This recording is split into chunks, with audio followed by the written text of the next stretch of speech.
That's actually a great segue into the next question. And I think there's something very vulnerable about being the one that goes first, being the one that slides into the DMs and reaches out, especially when it's a new opportunity, especially when it feels kind of like an intimidating brand. But I love this reminder of the humans behind the brand and, you know, the shared value and purpose and connection that it all comes down to. But there's something about collaborations that I think can be this kind of fast-tracked experience that reminds you of the business experience as a whole. And to share with Kristina and I, for example, you know, partnering up, I didn't know what it was going to be like. It's another example of when you're really pushing yourself in a different way. You're trying something new. You're putting yourself out there in a different way. You're stepping out there, and you're also surrendering a little bit of control. If there's any other recovering control freaks, like when we were kind of figuring out the best way to approach things, and Kristina was going to do the ticket sales, and part of me was like, oh, as the web design agency, I feel like we should do that. But I was like, no, why do I need to hold on to this? I love that I can let go of this and I can focus on other things that I don't normally get to do also. So it just really lets you tap into these new learning experiences and environments. And just to go off that vulnerability piece though, can you guys share how you have approached these opportunities, share some of that behind the scenes of kind of what goes into sending those messages, putting yourself out there in that way. And if you have any tips that you can share for someone who maybe there's someone in this room that they want to approach, maybe they have someone on their mind, how do they take that first step?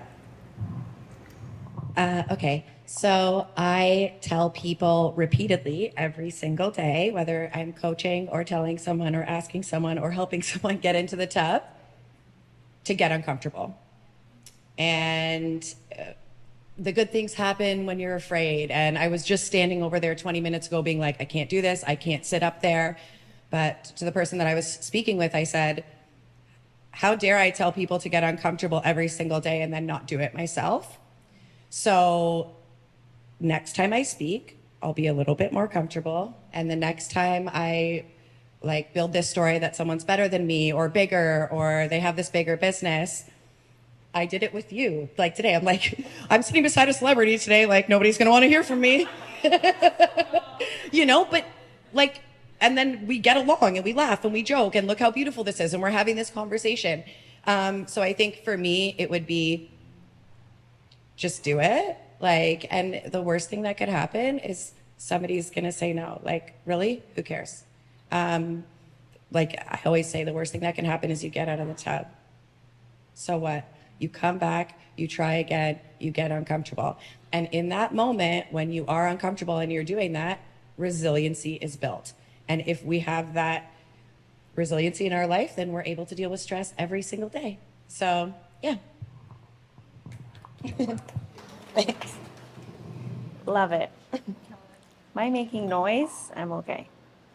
Yeah, what's the worst that's going to happen? Right. Yeah, what's the worst that's going to happen?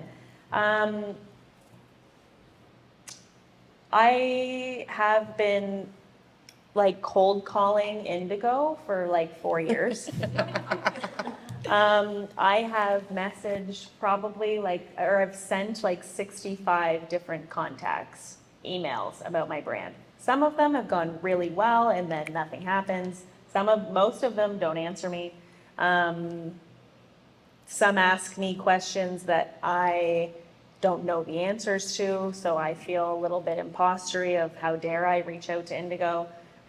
Sometimes people respond saying, why aren't you in our store? So in terms of actually, letting your ego down and just shooting the shot, I think that no amount of messaging and different people and different avenues, if you're not getting the response or the goal that you're trying to get, I mean, we all know, you just kind of try different methods until you feel like you've either hit the nail on the head or you've gotten a response that you can grow from and step back from.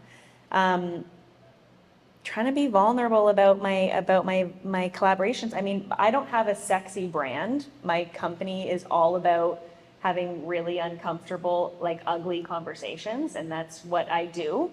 I joked at the last dinner we had is that, you wouldn't normally sit down beside someone at a dinner table and say, so, who are you working on for giving today? Where's But like I would, because that's just how I operate. Maybe actually a lot of us in here would because of the backgrounds that we come from.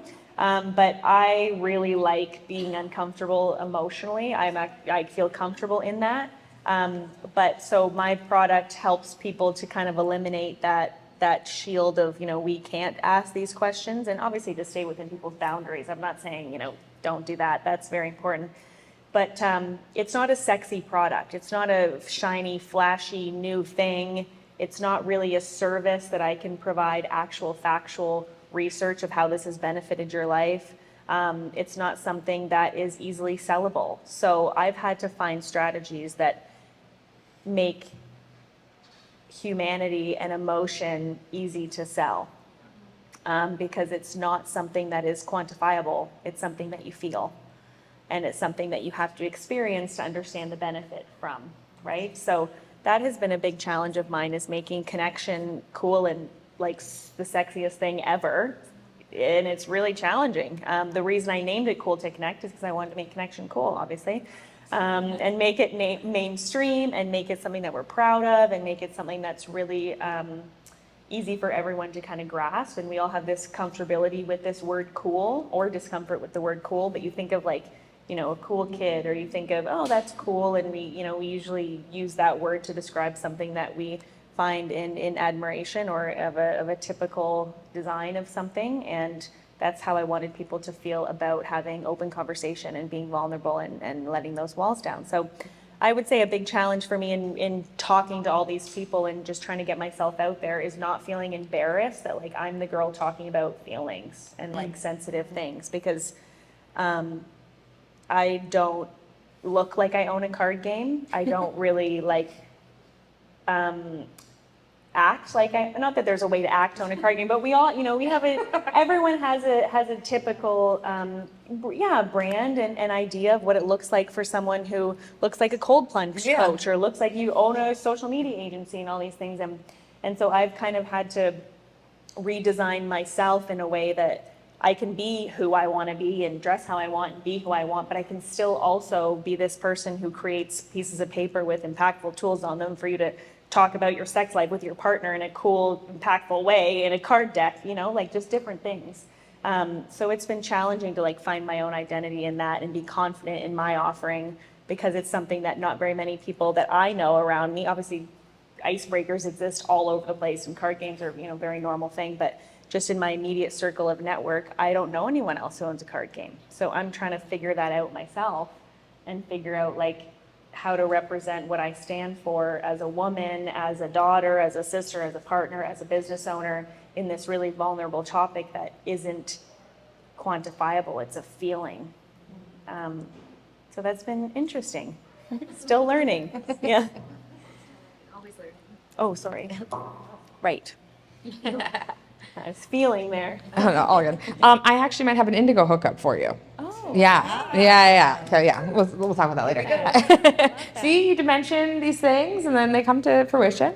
I also just wanted to share too, like, I think it's so interesting how, when we're collaborating, like one of the things that I think is also important when we're making these big asks is that we've got people to go to be like, oh, I did this scary thing. Like, and I asked this person, me and Maria, I don't know, this is going to paint us in a good light, but I'm going to just tell you anyway, in the spirit of vulnerability. But we're in the season right now for High Vibe Women where we're trying to like get vendors, and luckily our vendor spots are almost gone, but things for our bags, and and so we're like contacting people like en masse, like brands we love, whatever. And of course we're getting no's. And so sometimes we'll be like, oh, this is going to be so embarrassing for them when this is the premium Canadian entrepreneurship event and they want in the bags and we're going to say there's no space. It's going to be so embarrassing. But it's not actually a thing, but it's just like, it's something we can laugh at and not be so like serious about, like, you're talking about like you're emailing Indigo 65 times. And when that moment when you're going to be on the shelf, you're not going to be like, oh, and I emailed them 65 times to be here. You're going to be like, wow, this is so great. It happened like when it was meant to. And so I think like being kind of joyful about some of these asks and expecting no's, because there's also going to be a season where you might be the person saying no's and no in these collaborations, or people are asking you for something that you're not able to do. So just like approaching, I think, some of that stuff with some joy and fun as well of like, oh, like it's not this time, but it can be the next one, and that's okay, and that's also fine too. I just want to add too with that it's also not like the pivotal moment of success either. Like, because, you know, and I'm so, like, honestly, I'm over you, Indigo, you know, goodbye. I don't really, you know, and because of that, I feel like I've put such energy into community and getting so many things into, you know, Replenish General Store around the corner, new store in the Well, all of these cool, really impactful community-driven places that are run by people who really give a shit about your product and who see you as a person, an entrepreneur, and as, you know, the young woman that I'm trying to get this feelings thing out there. It's so much more impactful, and the community that comes from it, and that you can walk in and see it and touch it, and it's just a whole better thing. So that was a lesson that I've learned as well, is that it actually, you know, it doesn't really matter, the big box store thing. Yeah. Yeah. Love it. Yeah. Awesome. So we were also wondering, and this one is not meant to be a low vibe question, but just like helpful, is when you're about to start a collaboration with someone, because we all collaborate with lots of people, what is maybe like a red flag? Or an ick? An ick is fine too, but a red flag. What is an egg? I'll think. What is a red flag or an egg? I was just going to expand another perspective too. Just I think with collaborations, it's so important, and you hinted at this, that it feels like an aligned partnership, that your energy is aligned. It is the right timing. I mean, timing is everything too. So maybe you're getting the no now and like whatever, buy Indigo, but maybe the right person gets in the right seat at Indigo that actually is like, what the fuck? Why are you guys saying no to Cool to Connect? This needs to happen, and then they're aligned. So how do you know? Can you just describe your own experience, because I think it's different for all of us. How do you know when it is the right partnership, and maybe like, a red flag to just, you know, that it's not, and maybe you've been approached and it's been a no? Because I think that just the power of the no, you know, can you share any experience there? You don't have to name names. I think for sure it's like a feeling in the body, but like it doesn't, for me, it wouldn't really matter how big the brand is. Like if Bacardi Rum asked me to collaborate, I'm saying no, like absolutely not. You know what I mean? Massive brand. Could I make money? Maybe, but like, no, if it's not aligned, then it's just not for me. I can't think of like a specific time where I've said no, but I do have times where I've said yes, and then I'm like, I'm not doing that again, you know? And there's ways that people run events or whatever, like, you'll know who your people are, you know? Yeah. Yeah. Well said, Jen. Yeah. Definitely just the feeling. Yeah. Yeah, definitely just the feeling. There's been some, you know, I think you can get really excited and kind of overwhelmed. And I do think there has been times in my personal life and business where I've been in a very like yes mentality, and yeah, I'll try it, and yes, I'll do it, and like, of course. And that has benefited me greatly, being in a position to be able to say yes to things and surprise yourself. So I think there is a line between, you know, trying something for the first time or saying yes, or not knowing the answer to it, but knowing that you'll have to figure it out along the journey of it. So I do think that has played a big part, being willing to say yes, even if you don't know the answer ahead of the game.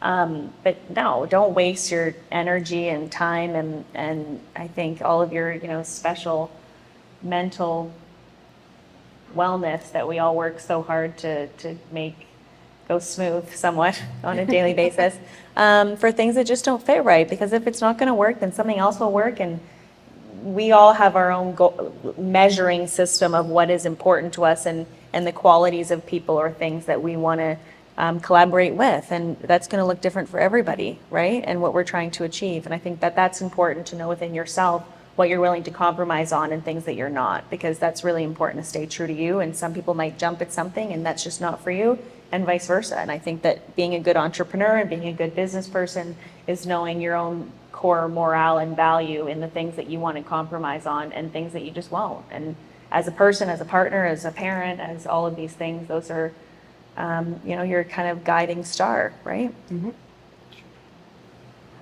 This way. Amazing. Do you have any other burning questions, or we'll open it up? Okay, so what I'm so excited about is that I'm staring at all of you, and I know so many of you bring so much experience in collaborations yourself, and I've seen it happen again, and I'd love to hear a couple things. A, if you had any kind of like aha moment from today's discussion, if something is really stuck with you and you just want to share it and speak it, but also open the floor to you to ask your questions, maybe share a specific experience or example, either something that has happened before or something that you're working towards. Just opening it up for a chance to either ask your questions or just share your own experience too. So who wants the mic? Everyone. I have a question. I knew I could count on you. I have a question. I don't know what I'm going to say. I'm going to come up with it. No, I have a lot of questions, but I love that we talked about the no, right? Because in my business, it's no all the time. Often we lead with no, actually a lot, and it's hard to find people that can stay in the business that I'm in for a long time, because it is usually the no, right? So I love that we touched on that. So I was just reflecting on that for my team as well, and how they can get defeated by the no, right, when they're starting out. And a lot of the people that I do work with, that I mentor in real estate, are starting off from industries that they're taking a massive plunge. They're probably maybe personal trainers in the past, have been nurses, doctors, mechanics, welders that have had a profession and are starting over. And so do you believe in the opportunities when somebody is starting something new? So even with myself now, with the team that I'm building out and the mentorship that I'm offering them, there is a period of time where you want to, what's the word? You want to learn from someone else. So not in like a perspective of like having a team per se, you want to collaborate like this. And do you find that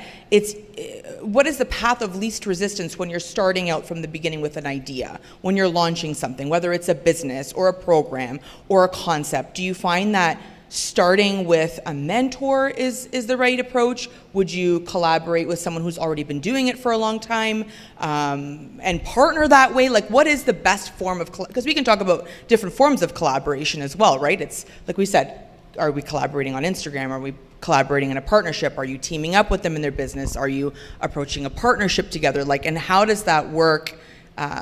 Because for us, we do it with a lot of referrals. So that's easy. That's an easy way for us to collaborate that way. But how have you found in your businesses, when you've started from the beginning, what were you doing that worked in terms of your form of collab? Yeah. Thanks, Paige. It was dropping everywhere. Do you want to go? Go ahead. So specific, do I need my mic? Can everybody hear me? Do I have my mic? Yeah. Yeah, okay.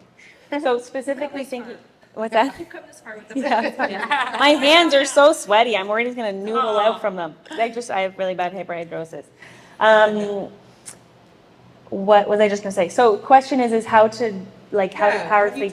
What are your opportunities for collaboration? Like what have you found to be the most collaborative or most impactful way, the easiest way with least resistance for when you were first starting out your brand? Like you mentioned bigger companies, but what about on like a hyper local level? Are you I know you Portia are partnered with the We Experience in certain events. What's working really well that you're finding is like the easiest? I find what lasts the longest and what's most impactful is people that you know. Honestly, I think because you can have that personal rapport with them.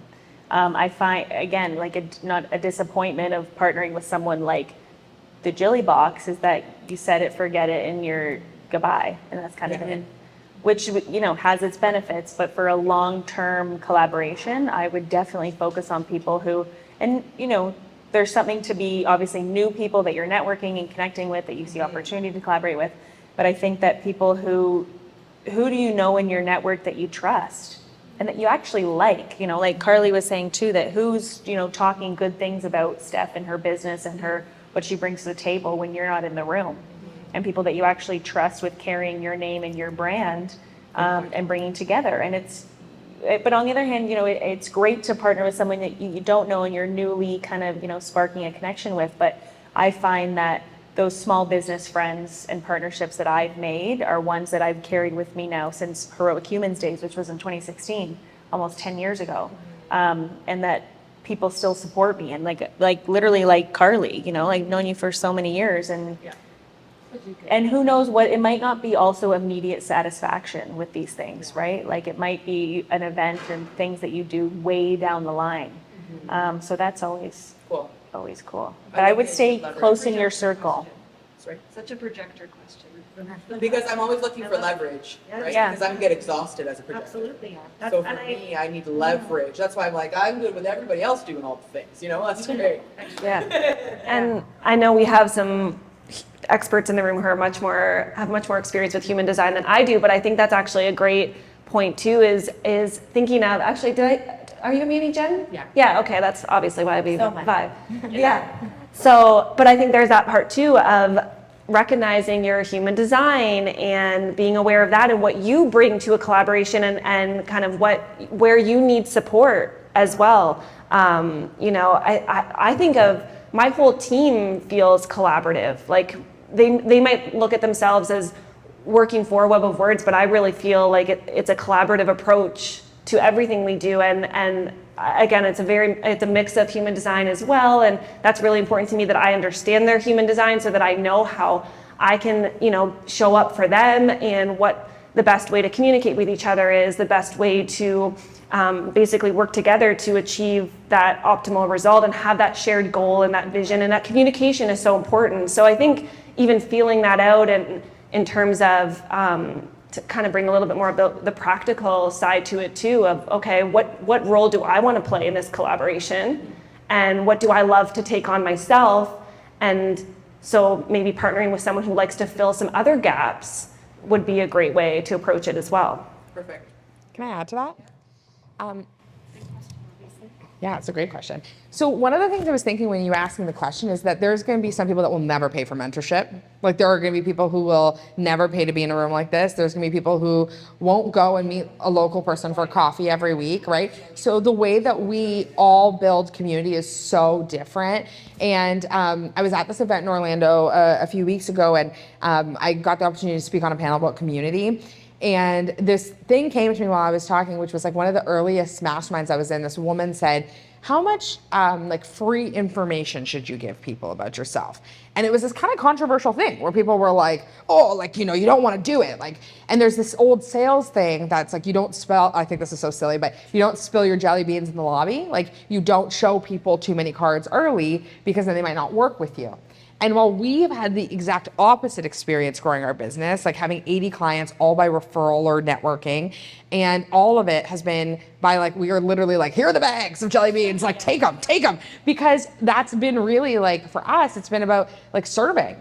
Right. And so the way that we've like, you know, our path of least resistance was we would meet people and we'd give people free social media audits.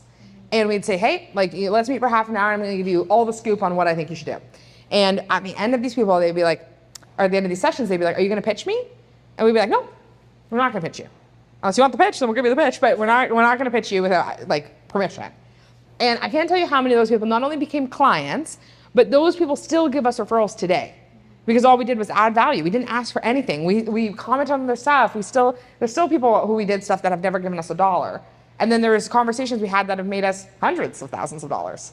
100%. So it's totally about like, I think the type of person, and like, I think the path of least resistance for you is gonna look so, like I could meet somebody new every single day. Maria's a projector, Maria would die. Like she would just, but we always say she'd pass away to the Lord. Like she would just go, because it wouldn't work for her. But for me, that's actually what I love. And I love meeting people, and I love just pouring in and seeing kind of what happens. So yeah, I think it totally depends on the type of person too. I love that. And you actually brought up something too that I think there's been this stigma associated with asking for something and like wanting something for free.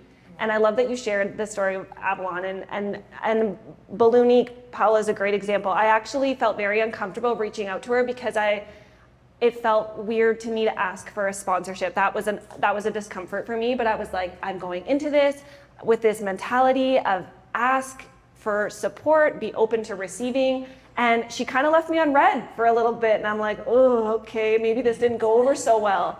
But then when she got back to me, she was so excited. She went way above and beyond. And, you know, it's just, and she told me too that afterwards she does very few sponsorships, but like this was the perfect, it felt so aligned for her, perfect opportunity. So if I hadn't asked the question and got out of my own head to ask, that opportunity never would have come up. Please, by the way, tag her when you do your photos and stuff. But such a great reminder of you never know, you know, what's going to happen, and just being willing to be open to ask and put yourself out there.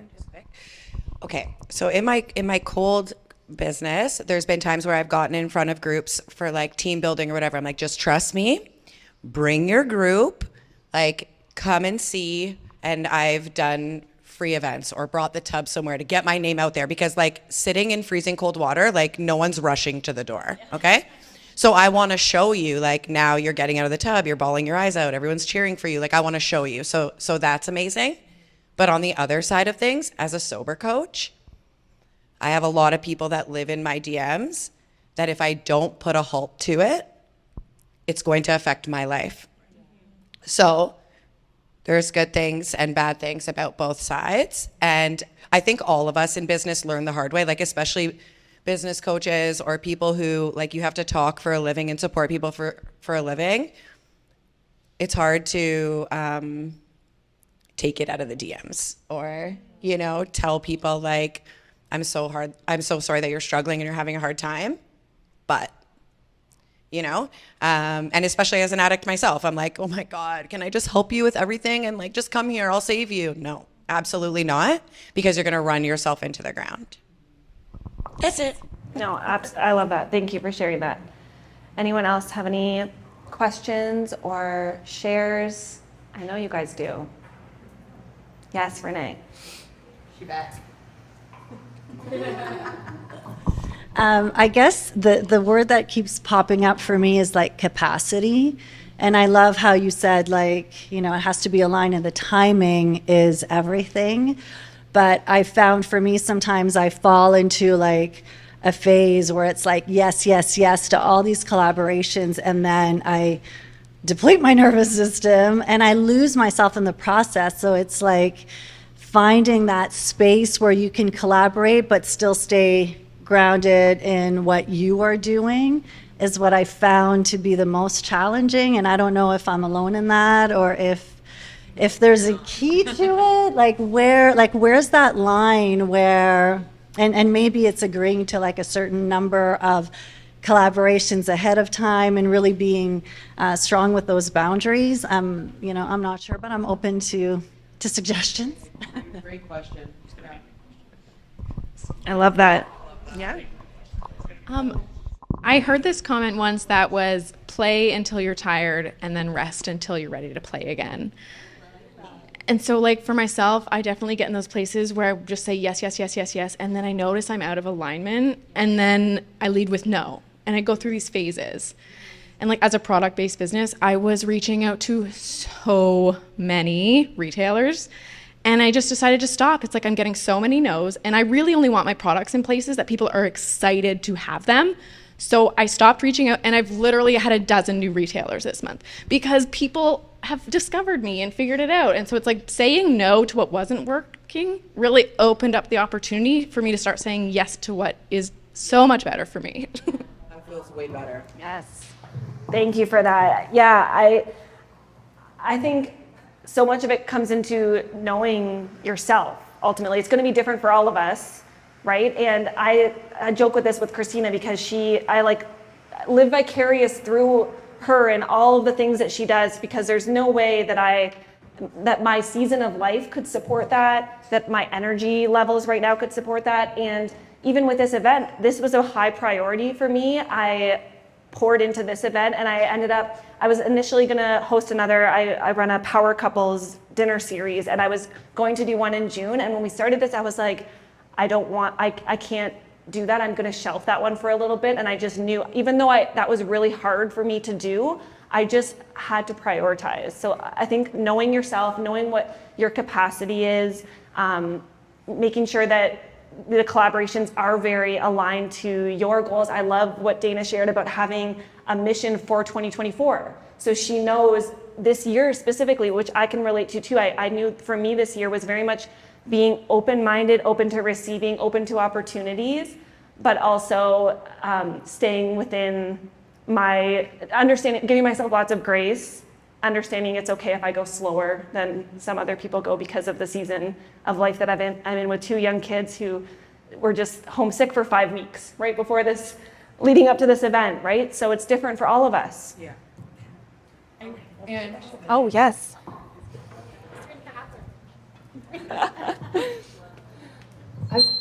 Oopsies. Sorry, bad exchange. It was probably worse for you. Yeah. I'm going to step on this side because I think I'm now deaf. Can you hear me? I can't hear myself. No, I was going to say, too, especially as women entrepreneurs, it's so important to know our infradian rhythm, so your cycle. And when you're in ovulation, be careful with what you say yes to. Seriously, because we are like open for business, right? So be careful what you say yes to. And if you have a big decision that you need to make, I always say bleed on it.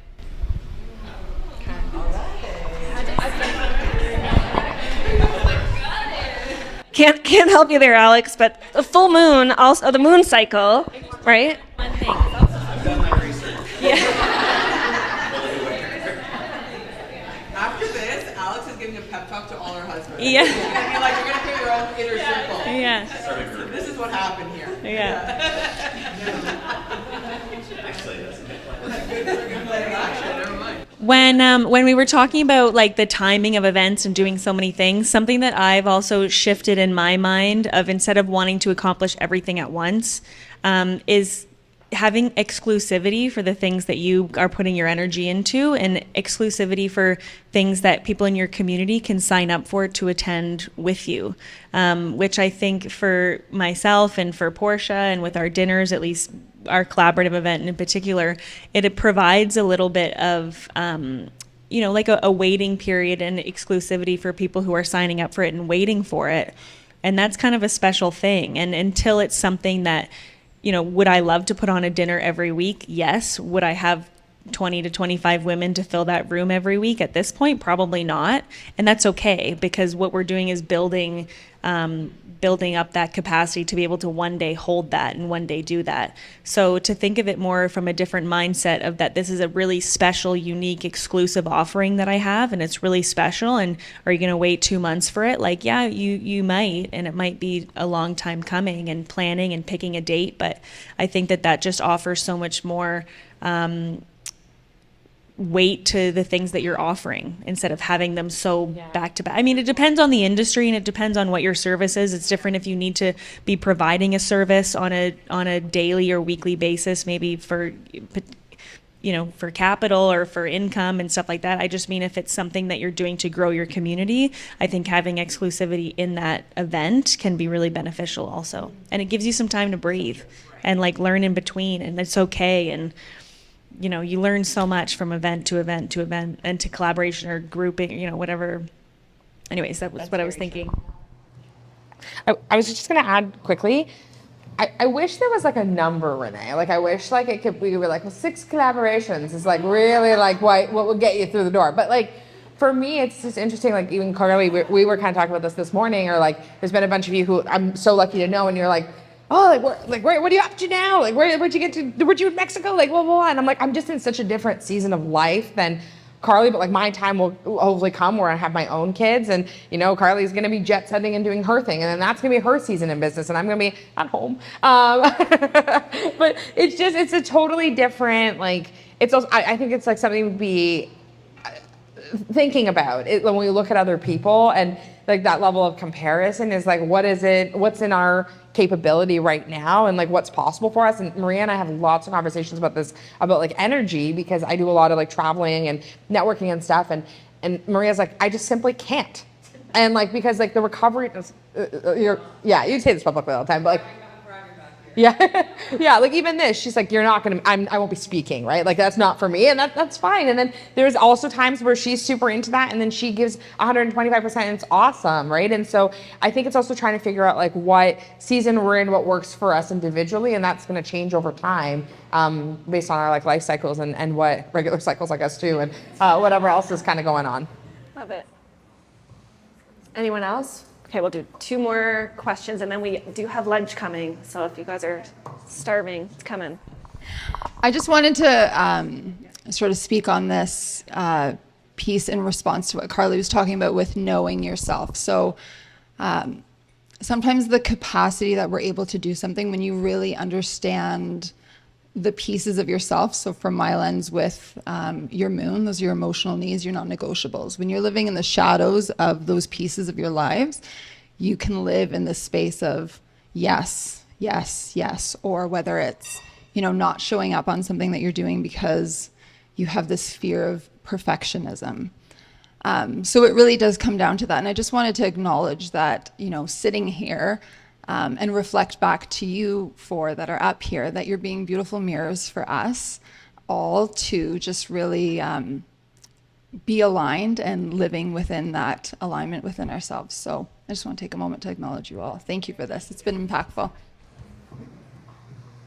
And Justina has been a beautiful part of my journey and my self-awareness too. So highly recommend one of her readings as you're tapping into that knowing, and even knowing, like, if you are into astrology, your mission of the year, your goal of the year, your timeline is astrologically can be so powerful and validating too. So yes, highly recommend diving into that. I was just thinking as well, kind of tying back to what Rebecca said about how you were reaching out to people and reaching out. And then it's when you actually stop that they start to come to you. And so just thinking about, I guess, that you can, I've learned that you can do the exact same action with a completely different energy behind it. And it's a completely different ask at that point. And knowing that it's always the intention from, what you're doing. And sometimes we can be gripping too hard and holding too tightly to indigo or like different things. And then our energy feels like so tight and we're like really, really gripping. And then as soon as we're like, if I get indigo, great. If I get these real stars, amazing. And then all of a sudden they're like coming to you because your energy is like so shifted into how you are and your ability to receive. So I love that. It was awesome. So true. Love that perspective. One more share. Yeah. Take your time. So from a human design perspective, listening to the panel talk about, taking a shot, putting yourself out there, there's an energetic design that we all have and a certain map that tells us timing is emotions and all that stuff. But something that's helped me do exactly what you just said was watching and being mindful of the language that you're using, because your actions are coming from your conscious ego and the patterns and the trauma. We all have trauma, no matter who you are. They're coming from an unconscious, a conscious place, but you want to try to get to the unconscious. And sometimes our language, right, and the language we're using, and I'll give you an example. So I used to say all the time, protect your energy, protect your energy. And before I became a Reiki master and a human design coach, I've changed my language to preserve your energy. Preserve it for the right things. Preserve it for the right people. Your energy is magical. Your purpose is because you've come here in this body to live and experience and have fun and do things with your energy, and not to do the people pleasing and the fawning trauma and all of that. So it's just a change of language is very important, because everything's listening. The universe is listening. And your throat center in human design is the manifestation center. And it's where your sound vibration is. So the universe wants to co-create with you, right? Your actions might say one thing, your voice might be saying another. So Eckhart Tolle talks about being mindful of the voice that is coming out and just being paying a little more attention to that language that you're speaking out all the time. Thank you. Okay. Thank you all so much. This was, so beautiful to be able to have this conversation with you. And we do have a beautiful lunch here. And this is going to be a perfect opportunity for you. Grab your lunch, find a spot, find the person who maybe when they share their introduction sparks something within you, and go ahead and give yourself permission to put that ask out there, put yourself out there in that way. We're gonna have some time to connect, and also some fun content creation time after lunch too. So we will reconvene for that. Any other closing thoughts? All right. Yes. Thank you so much for our beautiful panel. You guys rocked it. Thanks so much for listening to Community with me, Kristina Bartold, and I'm just so excited to continue the conversations. If you're looking to grow your community and learn more about social, join us at thesocialbusinessclub.ca and use the code podcast to get your first month for $1. Share this episode with your friends and on social, or leave a review. It means the world.